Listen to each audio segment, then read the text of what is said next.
Bonsoir à toutes et à tous et bienvenue sur Spéo Foot, votre rendez-vous incontournable pour tout comprendre du football, avec un regard particulier et passionné sur le football haïtien. Je suis heureux de vous retrouver ce soir pour une vidéo un peu différente, mais qui touche au cœur de ceux qui nous unissent tous ici. Et si c'est votre première fois sur cette chaîne, bienvenue dans la famille Spéo Foot. N'oubliez pas de vous abonner, de liker cette vidéo et d'activer la cloche pour être notifié à chaque nouvelle analyse. Ce soir, on sort un peu du terrain de football, mais on reste dans la compétition. Parce que la victoire ne se joue pas seulement au crampon. Elle se joue aussi avec des mots, avec de l'audace, avec la force de croire en soi-même quand le monde ne vous attend pas. Ce soir, je vais vous parler de deux jeunes femmes haïtiennes qui sont allées sur la scène internationale, qui ont regardé leur adversaire dans les yeux et qui ont gagné. Deux noms que vous devez connaître. Deux histoires qui portent un message direct pour nos grenadiers, pour nos joueurs de la diaspora et pour tout Haïti. Ces deux noms, c'est Ariana Lafont et Abigail Alexandre. Deux championnes, un seul peuple, un seul drapeau. Commençons par Ariana. Ariana Milagro Lafont est née le 25 décembre 2006 à Jacmel, dans le sud-est d'Haïti. Oui, le jour de Noël. Elle a aujourd'hui 19 ans. C'est une jeune femme qui étudie la diplomatie et les relations internationales, dont le rêve est de devenir diplomate et de créer sa propre marque. Et au-delà de ses études, elle est l'une des voix les plus influentes de la jeunesse haïtienne sur Internet.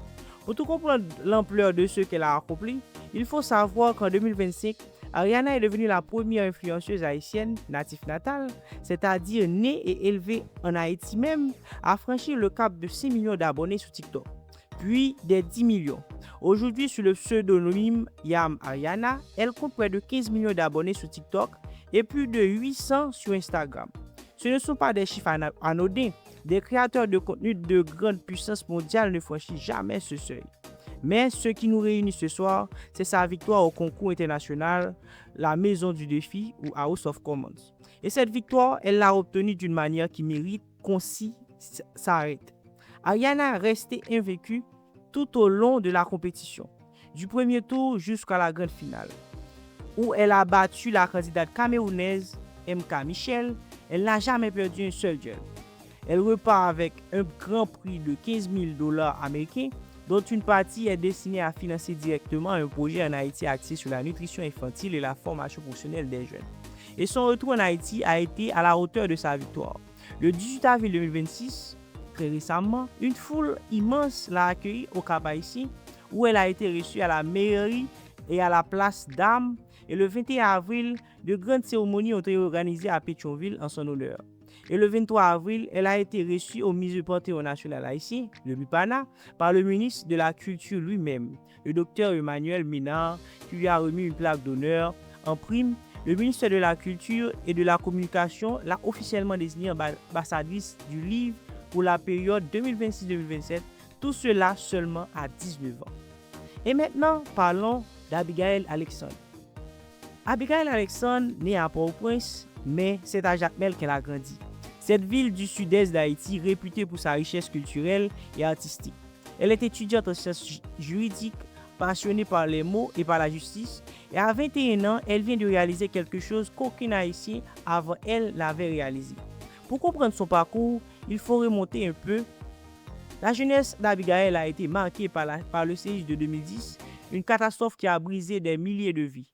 Mais plutôt que de laisser cette douleur la refermer sur elle-même, Abigail en a fait un moteur. Elle a transformé l'épreuve en besoin de s'exprimer, en passion pour la parole, en détermination de porter la voix de son peuple.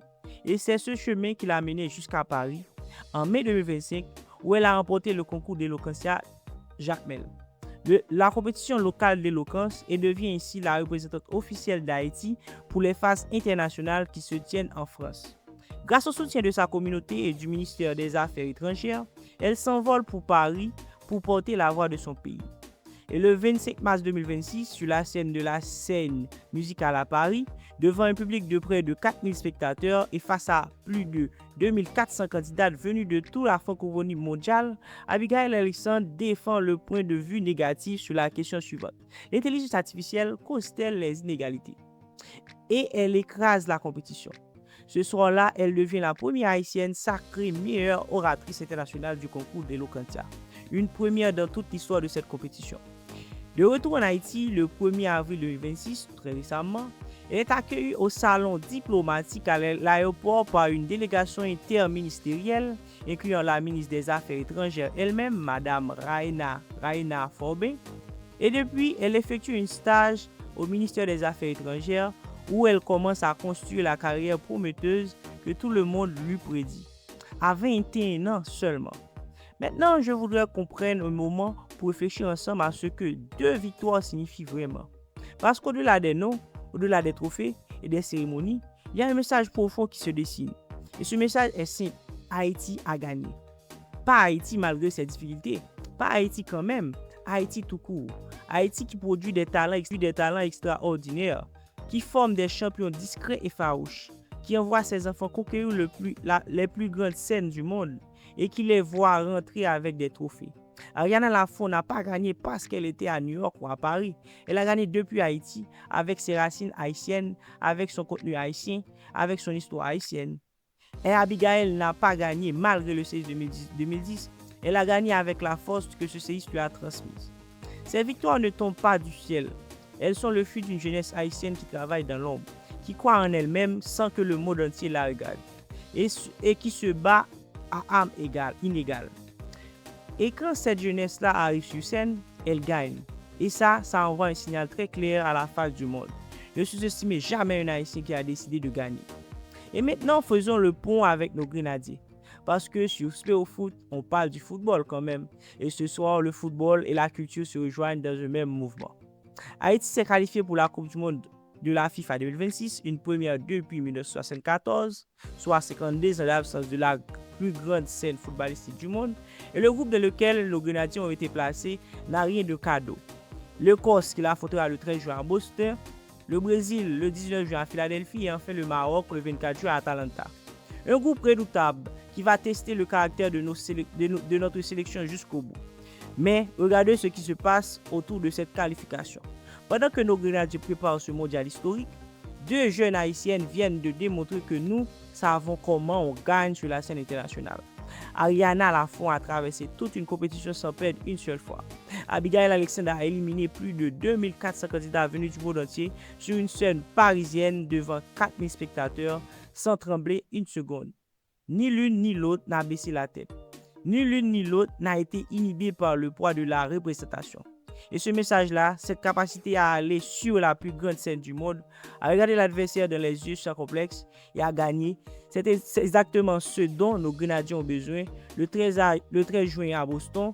Si une étudiante de 21 ans originaire de Jacmel peut triompher à Paris face à 2400 adversaires de la Francophonie mondiale, alors nos grenadiers peuvent tenir tête haute face au Brésil de Vinicius Junior.